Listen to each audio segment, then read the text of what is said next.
to welcome with the blessing of Chinese New Year. It's the year of the monkey, the year of the monkey. It's a very creative, busy, and playful year, So the main energy of the monkey can be really interesting to work with.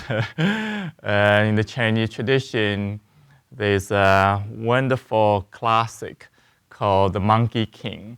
And the story is called the Monkey King Journey to the West. Actually, it's based on the true story and then become very, almost like fiction, legendary, and metaphysical story.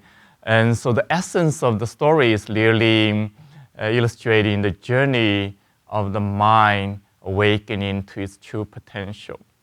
And so this case, the monkey is representing the mind. And we all know that we have a monkey mind. And that's one of the strong aspects we're working with in Qigong, in healing, in life in general. So from that story, and I want to just share, a few aspects. It's very interesting. So on one hand is, and the mind, the monkey mind, has creativity, and it's playful. It's want to try everything.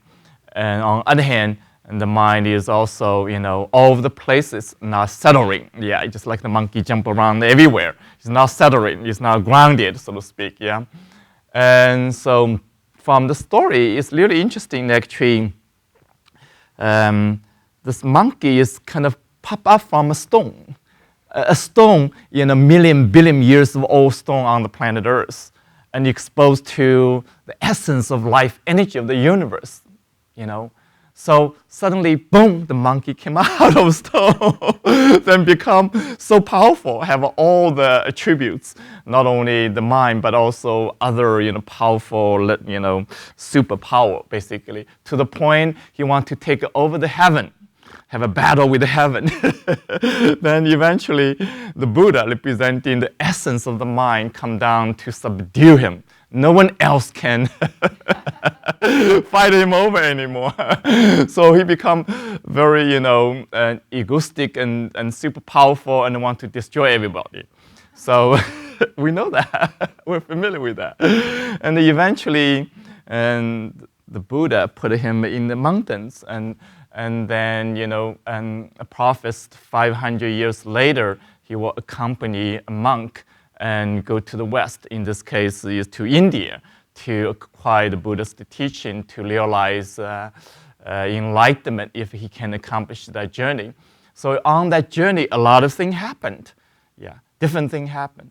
And two aspects, I would say, two categories. One is he was able to developing the capacity to discern what is good, what is bad. And that is one of the power of the mind, discerning. And at the same time is fighting our, overcoming or transforming what is bad. He developed that power to do that. And the second piece is he realizing the nature of the mind. The nature of the mind is beyond the thinking mind. Beyond the thinking mind. So that's represented by his teacher, a monk, awakened human being, and to very, very gentle, very loving, to the point he is like does not discern anymore. Everything is good basically for him, to the point of allowing these classical story. There's always evil, whatever, devil, whatever, bad things, a monster, eat him. He's like he want to offer whatever he has to everyone without discerning what's good and bad. So the combination of the monkey mind and the mind self and the essence of the mind is completing that story, basically. And that's exactly what we're learning here in Qigong, how to taming the monkey mind, same time awakening to the essence of the mind. So in this case, the creativity is part of the mind self. So, and I was thinking of that story. It's very interesting. There's a Chinese perspective about evolution. the things evolve in life on the planet Earth. The evolution contributing to the mind itself, how the mind has developed evolution-wise. And that is very aligned with, the evolutionary theory of life, which is one side of the story, including the new neuroscience, understanding how the brain function affecting the mental function and vice versa.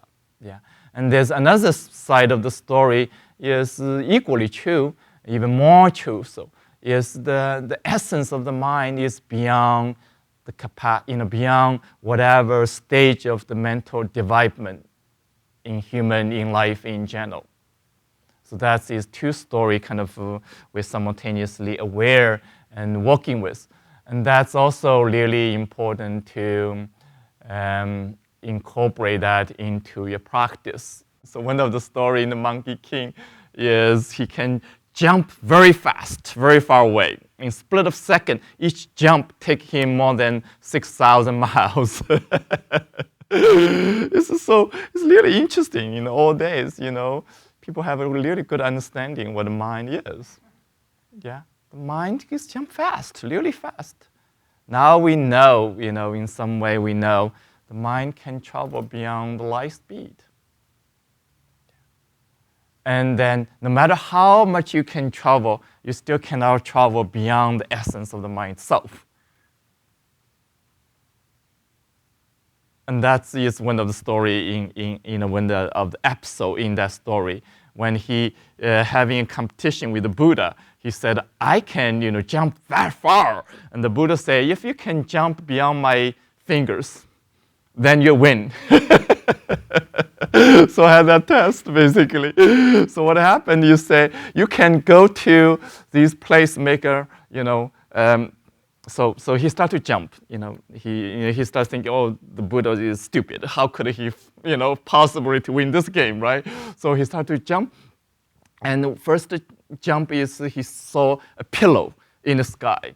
So he's like, I want to win this game, make sure the Buddha is not going to cheat. So he put a P there. Make a mark there, right? Then he jumped again, then saw another pillow, right? After 5 jump, he come back to the Buddha, say, I went so far, how could it possibly, still in your hand? The Buddha showed his hand to the Monkey King. Here's a P.